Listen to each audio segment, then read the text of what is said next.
Max Gorlin, Melbourne Football Club. You're listening to the Coaches Panel. This is Nat Fyfe from the Fremantle Footy Club. Trent Cotchin from the Richmond Footy Club. Scott Pendlebury from the Collingwood Football Club. You're listening to the Coaches Panel. Patrick Cooch from the Carlton Footy Club. It's Rory Sloane here from the Adelaide Crows. This is Tom Mitchell from the Hawthorn Footy Club, and you're listening to the Coaches Panel. Hey friends, it's MJ from the Coaches Panel. Welcome back to another of the 50 most relevant podcast episodes as we count down who I believe are the 50 most relevant players across all of your salary cap formats of the game. Don't worry, if you love to play the draft formats, we've got you covered in that as well. Number 30 today, Jackson Hately, the former first-round pick and now also a preseason draft selection. That's how he got to the Adelaide Crows. To talk about him, I've got Kane back. Hello, mate. How you doing? Very well, MJ. A very interesting player that I think will have people on both sides of the fence pretty confident in how they feel about him. I can see a lot of people being super, super bullish. Yeah. And a lot of other people thinking, how are you going to fit a mid-pricer into a midfield line that has so many players priced above him, same as him and below him, all way more relevant. So I think he's going to be a polarizing guy. And I think he's one of the guys in the preseason that matters the most. If he has a big preseason, his ownership's going to go absolutely through the roof. Yeah, and I think even just going through this episode today over the next 15, 20 minutes or so, my encouragement for you as a listener would be try to steer well clear of confirmation bias, because there's going to be elements. You either hear stats, facts, and figures. You go, that's why I'm picking him, or that's why I'm passing on him. Everything in the preseason, that anytime you've got that sort of bias and you're not open to conversation, that's where you shut yourself off from either making some changes that could help your fantasy footy side in 2021. Just the 20 years old, this midfielder had an interesting run at his time at the GWS Giants. Only a real handful or so of games across each of his seasons, 7 and 6 in his 2019 and 2020 season. Last year, his best score did come against the Western Bulldogs. It was an 80 in Dream Team and AFL Fantasy. If you want to play the adjusted averages game, it's a ton. So you'll sort of take that from him, but 108 in SuperCoach in that same game is actually his career high SuperCoach score, while in AFL Fantasy and Dream Team, it was the year prior. 84 against the Fremantle Footy Club is his career score. 57.8 is what he's priced at for us in Dream Team. In AFL Fantasy, you want to play the adjusted average game, multiplying that by 1.25. That's a 72.25, while in SuperCoach, just the 64. He is in that price point where he's one of the popular stepping stones. He's just over 310,000 in SuperCoach, just over 480,000 in AFL Fantasy, and $480,600 in Dream Team. And Kane, when we think about Jackson Hately, he was that guy that was one of the first players that actually nominated his preferred club of choice in the preseason trade period, or in the trade period, but he had to go through the long way to get to his destination of the Adelaide Crows. Yeah, well, it became a situation in the end that Adelaide didn't really need to give anything up because, to be honest, the Giants weren't going to do anything with picks in the range they were offering. So it became a situation where they weren't going to use the pick if Adelaide had offered them anyway. So it was pretty simple for Jackson just to wait a few extra days and find his way to the Crows, where obviously he returns home and has a better chance. Again, I still think there's some great players in this Adelaide midfield that he's competing with for some key minutes, but the pathway looks certainly easier than what he was putting up with for 2 years at the Giants. Well, that was ultimately the reason he left. He wasn't a homesick player by any means, like we have seen sometimes players leave after a couple of years moving interstate, but rather, as you mentioned, he was just looking for consistent games and opportunities through the midfield, whereas a junior and himself believes he's going to be at his best. He's a real tall, big-bodied midfielder, but he's not that clearance hulking type where you think Fife, Cripps. Rather, he can play on the inside, but rather where he's at his best is he uses that elite endurance and athleticism to get out and about and around the ground. He's kind of, if I was to contrast him to a modern player, it's almost a hybrid where he's quite close to an Adam Tomlinson, but he's got some David Mundy tendencies. That's who he was contrasted to as a junior. I think he's somewhere in between the two in terms of what his game style and gameplay is kind of like. And last year, as I mentioned, just the 7 or 6 games in 2020, a number of those too, he was late in, so didn't really get much of an opportunity. And it was round 3 against the Western Bulldogs that we actually got to see him, probably Kane, at the closest we'll see in terms of what fantasy coaches are hoping is a comparable role at Adelaide. In that game, 21 possessions, 7 marks, a couple of tackles, and he delivered that 80 in Dream Team and AFL Fantasy and a 108 in SuperCoach. It's dangerous to always start looking at preseason numbers too, because they are nowhere near the intensity nor the caliber of game in terms of opposition as well. But if you do want to look at what he did in his preseason games last year, it was an 85, a 94 in Dream Team and Fantasy, and a 129 and a 92 in SuperCoach. If he can get anywhere near not just those preseason scores, but anywhere near what he delivered in that real one game where he got the midfield time at GWS, this is what has got so many people hot under the collar about the fantasy prospects of Jackson Hately. I think there's a few things to step through there, MJ. Yeah. When we say midfield time, I think most people, when they hear that, they think starting at the centre bounces. Yeah. And from the football I've seen of Jackson Hately, that's not a role that, again, he hasn't had much opportunity. So maybe he will get that chance as a centre bounce midfielder. But to be honest, I don't see it. I think midfield minutes is, obviously coming in off the square, probably from the wing position is where I see him the most. Yeah, agree. He's got a 27% contested possession rate so far in his career and going at about half a clearance a game. Again, one school of thought will be, Kane, he hasn't played in the midfield to get those clearances, get that contested ball. But like you said at the start, to me, he's more Adam Tomlinson than Mundy in your description there. He's a great runner. Again, he's got the frame. If you looked at him physically, 190 centimetres, well Big built. boy. Yeah. But everything you hear about what his skill set is, it's great running capacity, albeit not in terms of turn of foot. It's more getting contest to contest. Yeah, contest to contest. He's not a fast boy, that's for sure. No, and you look at what his scoring comes from, and this is why it is a lot of his possessions are uncontested. He actually builds a lot of his score via marks. He's a really good mark player for a midfielder that doesn't get that much time on ground. You look at his first season, he had 4 of his 7 games with 6+ marks. Yeah. And then you look at last year again, he had 3 of his 6 games with 6+ marks. That's the type of guy. It's actually more of a wing nature of scoring. As a result of that, his kick to handball ratio is quite friendly because he's taking marks, chipping it around. And again, that's not a negative. That's the way he plays. It's contest to contest. He helps people chain the ball up the ground. What I mean, though, is I think the big jump people are expecting is that he's lining up alongside Matt Crouch, Rory Sloane, and it's Jackson Hately at the centre bounces. It's just not going to be. And we see this tackle count go through the roof. I still think Rory Laird gets big midfield minutes in there. I agree. Again, Ben Keys was a top 5 player in the best and fairest coming over from a new club. Very damaging in there. As I said, if you're looking at Crouch and Sloane, which I can't see if fit being out of that midfield, MJ, that's very same. Yeah. If you've got Jackson Hately alongside Crouch and Sloane, again, you saw how dynamic Laird was when he was in there. And he was a clearance machine because he's so nippy and he's so aggressive at hunting the football and winning it back off the opposition. So when I think of midfield minutes for Jackson Hately, I want to see time on ground go through the roof. No surprise that his best game last year, he had 21 touches, you mentioned, against the Bulldogs in round 3. He played 86% time on ground. He didn't get above 80% in any of his other games. So clearly a guy that can be on the ground, great tank. Again, I hope if I'm, the Crows, that Jackson Hately can lock down that wing role. Yeah. And if everything goes well, he becomes Sam Menegola for the Crows. That is, I think, your best case scenario. If you've watched Menegola, solid. He's a good contested player by his build and he's competitive in that regard. But what's his best skill? He helps out the defense. Yeah. Runs super hard and can also hurt his opposition going forward by his work rate. That is what I think is Jackson Hately's best case scenario. Now, what gets really interesting, MJ, is he's a very friendly price. He's high 50s and he's low 60s across the formats.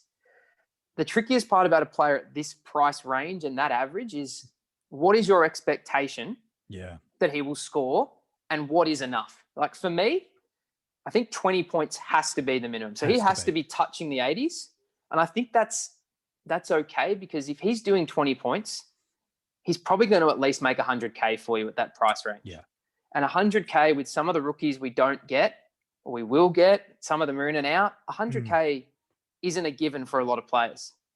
So if Jackson can deliver that and maybe there's a score in there that takes his price increase to 150K, least you've got some points, you've got some cash, and you're on your way to building your side. But what do you think is a fair expectation for Jackson in 2021? I think we've seen enough from him in SuperCoach with limited game time, both through the midfield, but we've seen that he can score through there. Both he can win the ball on the inside, but it's the outside work, can take a contested grab, as you mentioned. So I feel really comfortable that an 80 is probably the basement of what he's going to do.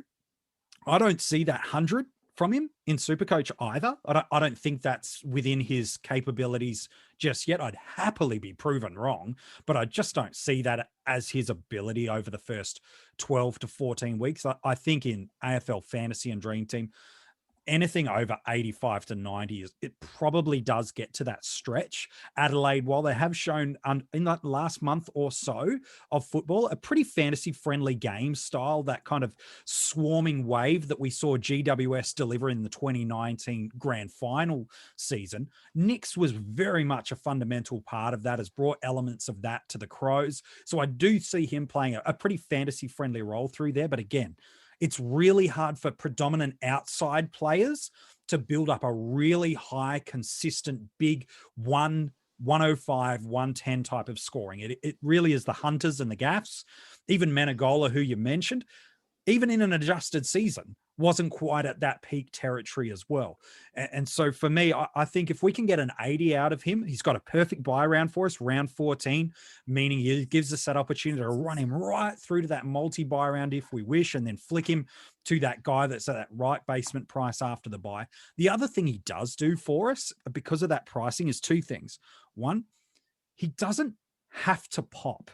And by that, I mean, if he doesn't go that 85 plus over those first week or two, you've got options, both dropping him down to the cash cow you missed, pocket yourself 150, 200K, or he's not in an isolated price bubble in all of the formats, is he, Kane? We've got these guys across the formats, the Cunningtons and the Heppels, just to name a few, that if you choose to pick Haitley over those guys and he's the one that doesn't pop, it's just one trade, and all of a sudden you're on the guy that does the Jai Simpkin type move of 2020. Yeah. And the thing as well, MJ, is not only do you have in the midfield line, especially in the forward line, with the amount of premiums that you're probably going to have at least two of them, and they're probably going to be forward mids. So now if you like a forward, it's so easy to swing a Dangerfield, a Dunkley, a side bottom into the midfield and grab, a Buddy Franklin, a Joe Danaher, anyone, Zeeble, any of these guys. You've actually got at least two lines. And again, if you start Rory Laird, you've actually got a third line in there as well. True. So all of a sudden you can get super, super flexible in that way where you can almost have your pick of any mid-pricer that pops. It's true. I think the other thing, MJ, that people will be looking at, and it's part of the reason, is the new club. Yeah. And I think these are the type of guys that if you got this out of Haitley, you'd be extremely happy, albeit these guys are different type of players. And it's Jack Steele and Dom Tyson. Both left the Giants after their second year. Jack Steele was a 72 DT, 64 SuperCoach guy, goes to the Saints, key role every week in the side, 93 DT, 91 SuperCoach. Yeah, If you got that jump, you're laughing. Again, Dom Tyson has been the butt of jokes for the last few years, can't get his body healthy at North Melbourne. But when he came across to Melbourne, last year at Giants, 51 DT, 45 SuperCoach. Goes to the Demons, 90 DT, 94 SuperCoach. And at that point in time, people thought Melbourne had won that trade, getting Tyson and Salem. And skipping on a Josh Kelly, because that's how well Dom was playing, and he slotted straight in and there was a role there. Again, the hard part I'm seeing for Jackson to scale that height is those guys were more on the inside. Like you look at what Jack Steele did that year. He took his disposals from 15 to 22. Like that's a big, big jump. He took his tackles from 4.1 to 7.9. Yeah, wow. And again, you go to Dom Tyson on his end, 13 disposals his last year at the Giants, up to 23.7 at Melbourne. Yeah. And again, they had a bit more of an even ability to win the ball. Obviously, Jack Steele's a bit more contested than Dom Tyson, but Dom Tyson was still up around the 35, 40% contested mark, whereas Jackson Haitley, again, I know he's only played on the outside. He hasn't seen those inside minutes, but he is more uncontested. He's in the high 20s. So in the preseason, if I see Jackson Haitley play 2 games, obviously on the inside, and the numbers reflect that, whether it's clearances, whether it's contested possession starts becoming ideally 35% plus, maybe even 40%. Yeah. Now I'm starting to believe that there's enough in his game to build a consistent score. And that's when you can become a really popular player. On the flip side, MJ, I can see this guy just being a 75 guy, a 70 guy, because really it's still a good Crows team. And what I mean by that is, again, I mentioned Sloan, I mentioned Crouch, I mentioned Laird, who I think are all midfield players. Agree. You've got Wayne Miller in defence with Brodie Smith, on the wing. Yeah. Lockie Scholl showed that he can score when he was playing in that role. And you've got Tom Lynch, who's always in around the mix for the forward. So there's not this massive need that I can just see this vacancy, like what a Dom Tyson and a Jack Steele walked into. Again, I think Jackson is in the best 22. I do think he gets that opportunity, but I don't think this is his key role. And as I said, I see him as a wingman. And I know how hard it is to be a consistent scorer on the wing, especially in your third season. So he's the type of guy for me, MJ, that if he has a great preseason and everyone's jumping on, he's the type of guy that I might just fade and think I can go somewhere else and hope that if he goes at 70, 75 for the first 6-7 weeks, that's a trade of people having to realign their teams. And this is more so in DT and SuperCoach. I think in AF, there's so much meat on the bone that you want to have a look at him at the very least, especially if he has a good preseason. Yeah. But in DT and SuperCoach, that 300K price range, especially in the midfield, has been notoriously poor for us. Even when we've had the likes of Jager O'Meara in there, like there's some guy, it's just a really hard price range to work out what's enough. Do I hold this guy hoping he has a big score so I get enough cash? Like it just puts you in a really awkward position. And for that reason, it's typically a price range I avoid. Yeah. I'd rather go down or go up and restructure my side elsewhere to avoid that midfield, because let's be honest, MJ, he's not going to be a keeper in a sense that he's getting anywhere near the top 8 mids. It's just not going to happen. Not at all. He's a stepping stone. So as a result, now you've got to have 2 trades put aside to get him to a primo. You've got to have one down and you've got to have one up. So do you want to start your season knowing that's going to be the case? I think, like we mentioned with a few other players early in the preseason in this price bracket, cash cows is going to determine how valuable a Jackson Haley is. Correct. If there's no cash cows, we're going to need a guy like this to be a stepping stone. Yeah. If we have heaps of options, again, he's the type of guy I'm going to take on because I just don't see the ceiling where he's going to really hurt me in a 2 or 3 week burst if I don't start him. I don't see he's going to start the season with, 105, 110 average because he's had, 130 in his first 3 games. Yeah. That's where I'm sort of sitting on the fence. Yeah, I think so. I think that's pretty fair. If there's a format to pick him, I think SuperCoach probably based on what he showed he can do, and at that price point of 310,000, it's around about 100K more than Will Phillips, who's a lot of people's popular cash cow through the midfield.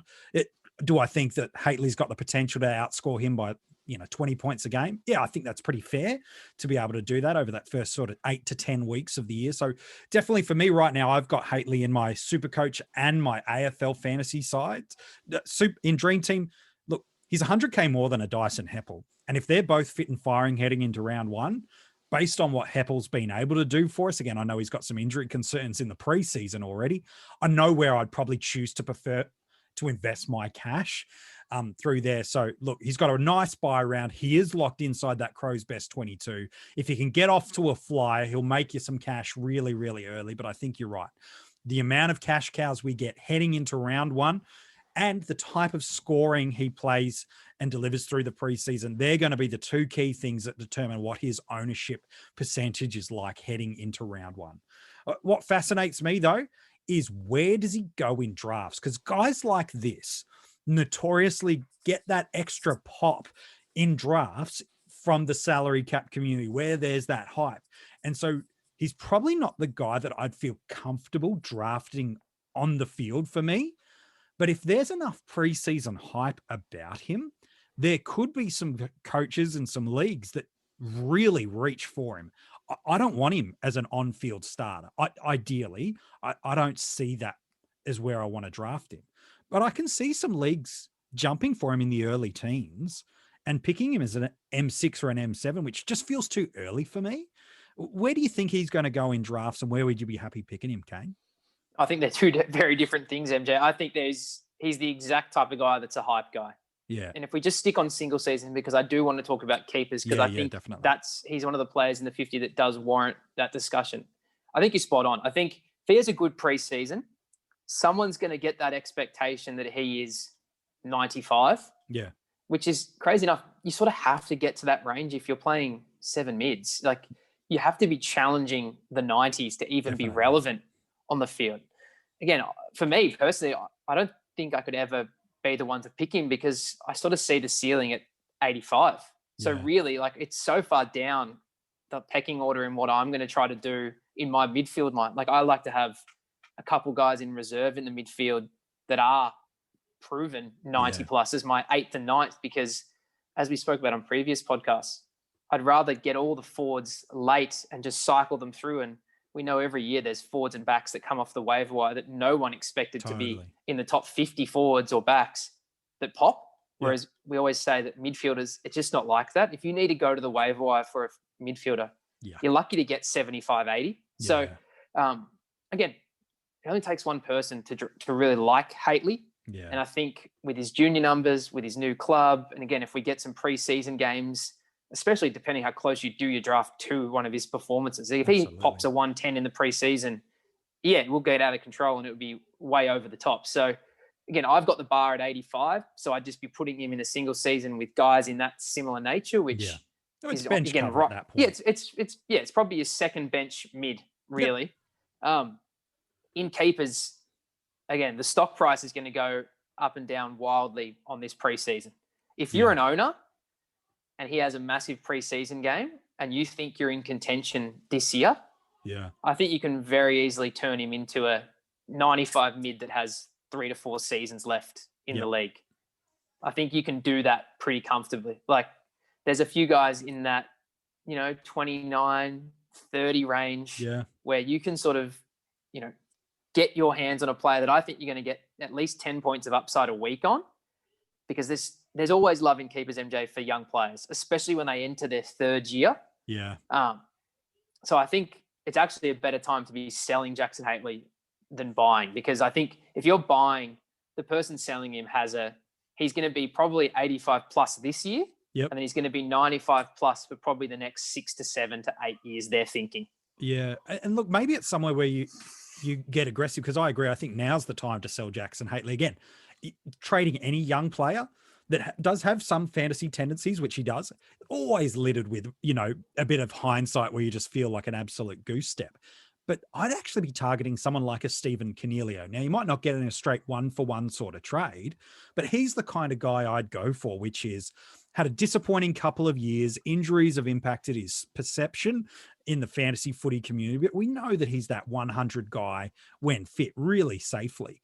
And so that's the kind of guy I'd be trying to go after, that isn't quite that 30-year-old sort of guy, is mid to late 20s, that I can tell a story to a coach and go, look, they might end up being not too distant, if Cogs gets a couple of injuries throughout the year. But that's the sort of guy I'd kind of be going after a little bit. You're not going to get, much else than that.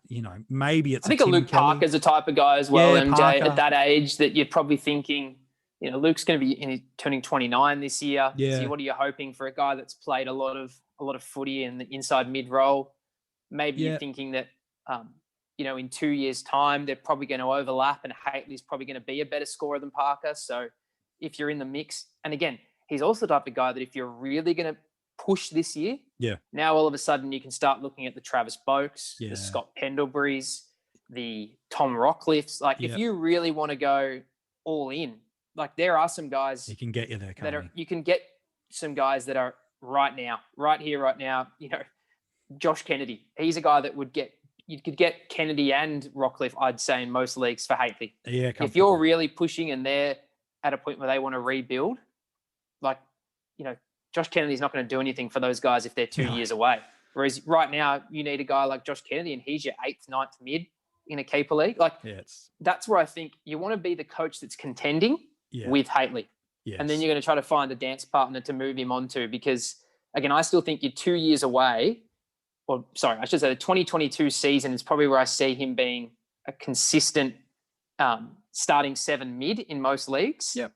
again, if you're in the mix though, you know, MJ, that bar actually has to be even up towards the high 90s, 100. If you want to be the premier in your league, like your midfield does run that deep typically. So run strong and deep, absolutely. Yeah, he's a fascinating player to see where he goes in drafts, single and keeper leagues. So, mate, appreciate your thoughts today on Jackson Hately. no problem. If you want to go and read the article on Jackson or look any of the other players we've revealed so far in the 50 most relevant, it's up online for you now, coachespanel.tv, a new article every single day landing with these podcast episodes.